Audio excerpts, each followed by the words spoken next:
10:10 Bible Study. Jump into the Word with us. Hey, what's up, guys? This is Will, and today we're covering Colossians chapter 3. And I'm going to tell you all, I'm going to preach a little bit today. I'm going to get in it because Colossians chapter 3 is very special to my heart. Quick story, and then we'll dive in. I was going to school at Liberty University, and I went to the bathroom for the first time, right?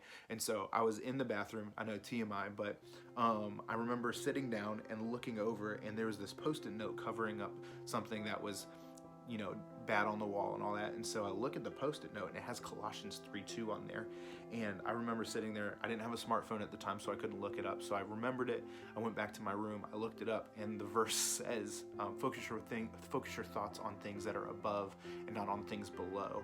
And I actually ended up writing a devotional on that, just the fact that our mind needs to be focused on the things of God and not necessarily the things of this earth. And that's what Paul talks about in Colossians chapter 3, is the fact that our thoughts need to be focused not only on things of the earth, but things that are of heaven, because when we do that, we start to live more like Jesus and the person that Jesus wants us to be. So here's what Paul says in Colossians chapter 3.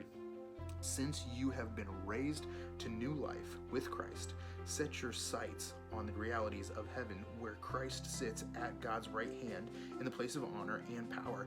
Let heaven fill your thoughts. Do not think only about the things down here on earth, for you died when Christ died, and your real life is hidden with Christ in God. We have this new life that we've been given when we accepted Christ, when we chose to believe in Him, that it's more than just a prayer, right? I'm not saying again that you have to work to get in heaven, but when we accept Christ, we also accept the fact that Jesus has called us to more than just going to church every Sunday or than just reading your Bible. Jesus has called us to living like Him.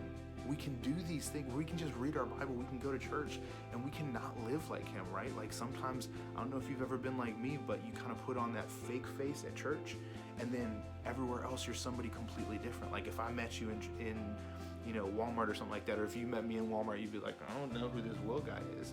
And the reality is that we do that, where we live two-faced between church and between real life, because Jesus is not one of our main focuses. We need to focus our thoughts on things above, things of God, because we do have things that we're down about, whether it's COVID, or whether it's about things going on at home, or the fact that you don't know if you're a senior or if you're graduated now, or if you're in 8th grade or 9th grade, or you're in middle school or high school, or if you just have things that are going on right now that you just don't know about.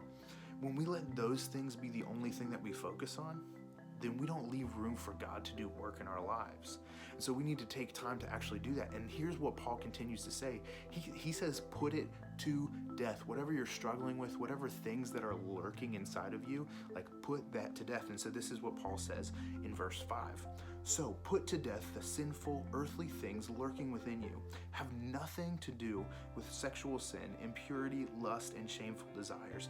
Don't be greedy for the good things of this life, for that is idolatry. God's terrible anger will come upon those who do such things. You used to do them